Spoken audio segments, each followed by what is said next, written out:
What's up, guys?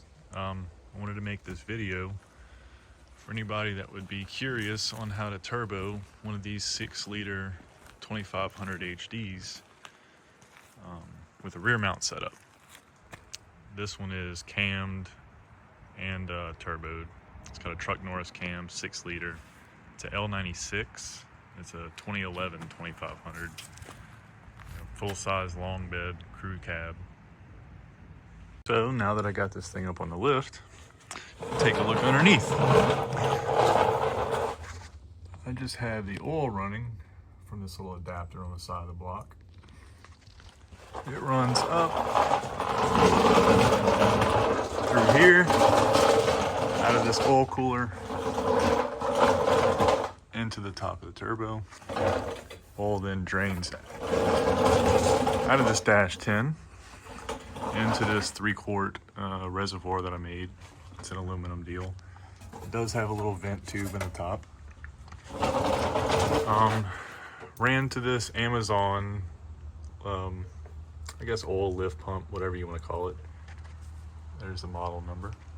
I do have this one-way check valve to prevent oil from running back into this thing. I did have an issue with that from crankcase pressure and it fighting against this, causing this thing to kind of blow oil out of the vent tube. It then goes up this line all the way up to the side of the oil pan there. And that is a 5/8 fitting, I believe. And then the exhaust side of this deal, I just have some long tube headers ran in this manner. It was a 4-wheel drive, so I wasn't able to snake the pipe this way and that way and then merge them to the Y pipe. So the Y pipe does hang kind of low, but it is tucked a little bit. This truck does sit kind of high, but it sounds really good. Then comes down here. I had this flip backwards. This is where an old wastegate used to be. Flex pipe up to the turbo. And then out of this Black Widow muffler, still need to make this come out of the side of the truck. I want to have 2 pipes sticking out. And then, of course, just a little cheap wastegate. There's nothing fancy about this setup, really, but it works. Definitely.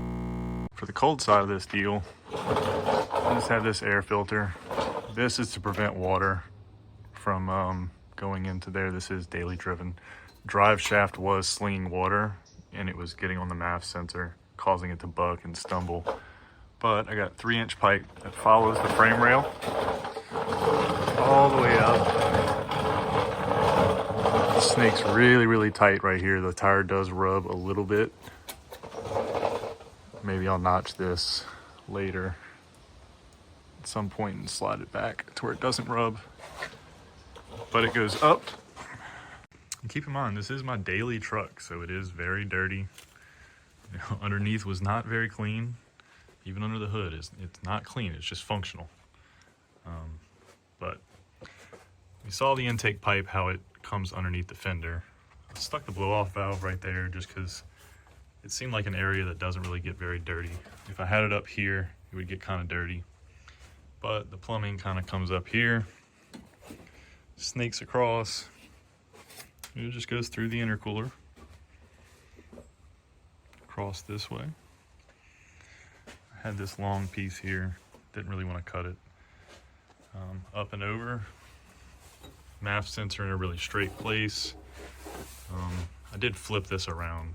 This MAF sensor, what used to be on this side, so I just kind of flipped the pipe around and re-welded it, into the intake. I do have some dash 10s on the valve covers. I welded that to that valve cover. It's just a dash 10 bung coming up and over. This one I decided to use the oil filler cap adapter that's on Amazon. And it just runs over to this catch can I've also bought from Amazon. Again, not pretty, but functional. I was using this STS lift pump or oil return pump, but this thing just wasn't keeping up. So I decided to upgrade to this one, even though this thing was only 80 bucks and this thing was a lot more expensive than that. You can just see the size difference in these two. You know, this one pumps a whole lot more.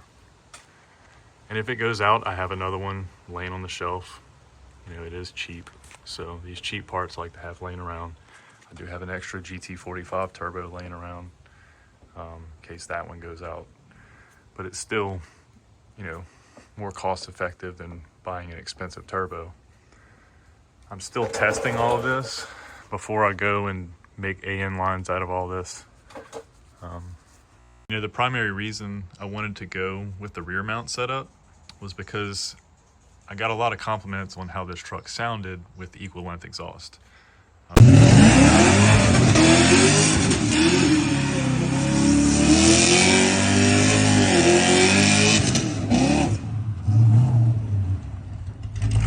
You know, many people at the drag strip were like, holy crap, you know, it sounds like a Corvette or Camaro, and I just don't like the burbly sound of having the crossover pipe with the single turbo to the side.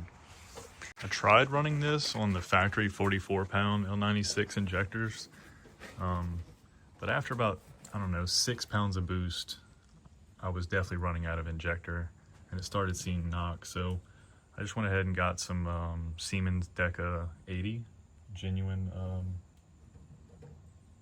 injectors from VS Racing. And I did have to rescale my MAF and retune VE to make those work, but I haven't ran into any issues. For my fuel pump setup, I did 2 factory L96 2500 HD pumps. I took apart the factory fuel bucket, kind of hollowed it out, stuck the 2 pumps next to each other, and made a Y fitting from some fittings, some air fittings at Harbor Freight. There's actually a guy that did the same thing. If you Google it, it's a really inexpensive way to do it. But I had a parts truck laying around and just took the fuel pump out of that. It seems to be supporting the power level, having 2 factory pumps. This entire setup was thrown together by stuff that I just had laying around the shop. Like, I have barely any money put into this thing, and it just shows you that you can make decent power with very little money. Import face-off is coming to our local track here in Gulfport, Mississippi. I'm hoping to be able to run this truck on the track. We may be able to run that RX-8. It has, whoever did that swap originally did not wire the fuel pump properly, and some of the engine grounds need to be redone. So there's a little bit we need to do to that thing, but might be able to bring that thing. We hope to have that RX-8 done for then. There isn't much to do. We have the engine and transmission ready to go in, and the cradle. So anybody that would be interested in seeing that thing run might put this thing on the track too. If anyone would be interested in seeing some more of our future builds, this is an LQ9 cammed CD 009 RX-8.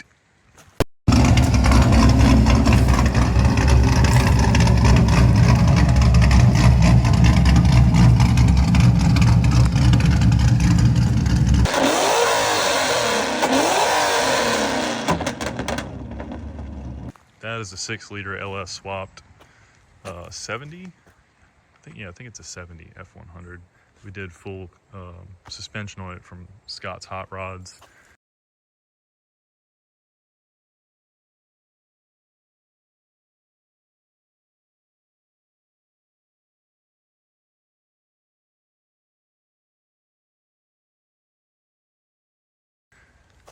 That's an M3 that we plan on LS swapping.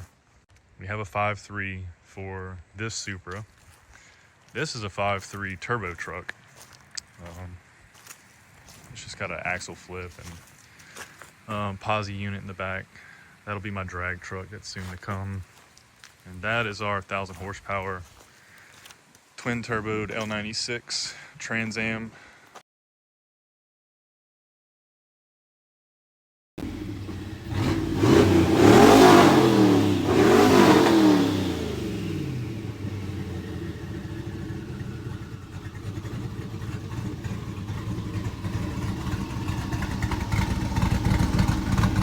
Then the holy grail of all the builds, this is Brent's Mazda RX-7. This thing's gonna be super nasty. This will be an LS1 car. But lizard skin right now, this is just the epoxy primer. We just got done painting the engine bay. This metallic black. But the whole car is gonna be like a gunmetal metallic.